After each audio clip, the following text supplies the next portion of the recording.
বিসমিল্লাহির রহমানির রহিম।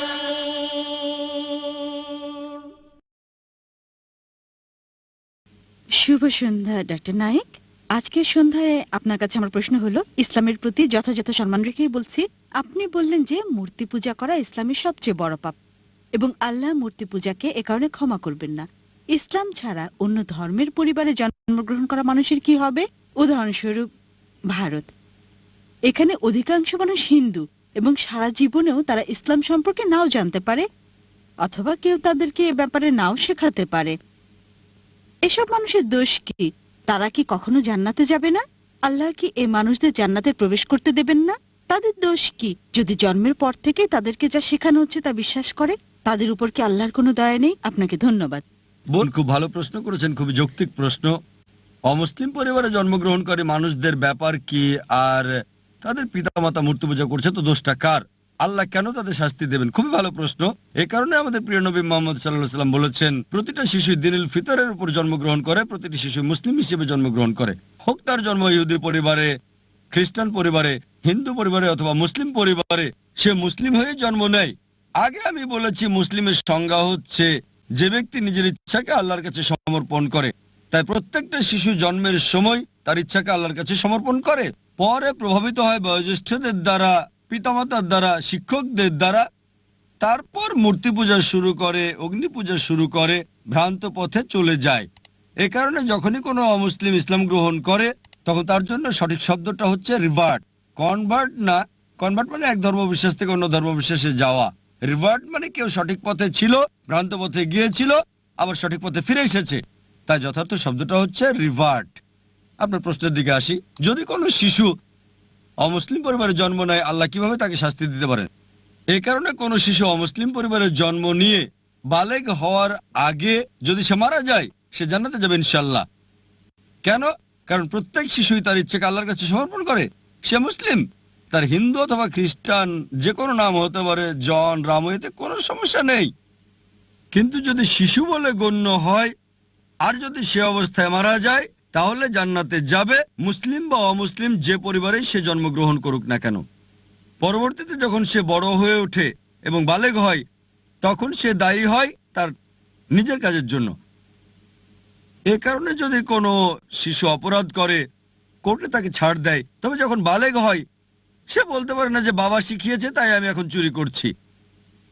যদি বড় হয়ে 22 বছর বয়সে চুরি করার পরে পুলিশ তাকে ধরে, সে বলতে পারে না আমার বাবা শিখিয়েছে তাই আমি চুরি করছি। বিচারক কি তাকে ছেড়ে দেবে?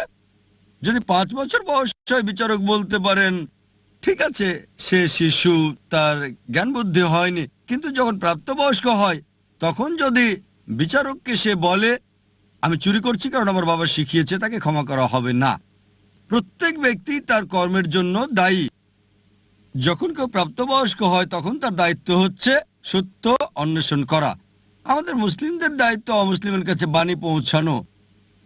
ওই লোকটা বাণী গ্রহণ করুক বা না করুক, মানুষকে মুক্ত করে দেওয়া হলে যেটা হয়, দুটো সম্প্রদায় আছে যারা 1950 সালের আগে আধুনিক সভ্যতার কোনো ছোঁয়া পায়নি।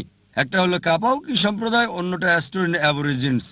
এই সম্প্রদায়গুলো 1950 সালের আগে আধুনিক সভ্যতার ছোঁয়া একেবারেই পায়নি। আর গবেষণা করে তাদের জীবন পদ্ধতি সম্পর্কে জানা গেছে যে সেটা ইসলাম ছাড়া আর কিছুই না। কিন্তু তারা নিজেদের মুসলিম বলে না। এক স্রষ্টা বিশ্বাস করে স্রষ্টার কোনো প্রতিমা নেই, কোনো প্রতিমূর্তি নেই। স্রষ্টার উপাসনা করার সময় তারা মাটিতে সেজদা দেয়। সবই ছিল ইসলামের মতো, শুধু নাম ছাড়া। তাই কোনো শিশুকে প্রভাবিত করা না হলে সে আল্লাহর কাছে নিজের ইচ্ছাকে সমর্পণ করে এবং সঠিক পথেই থাকে।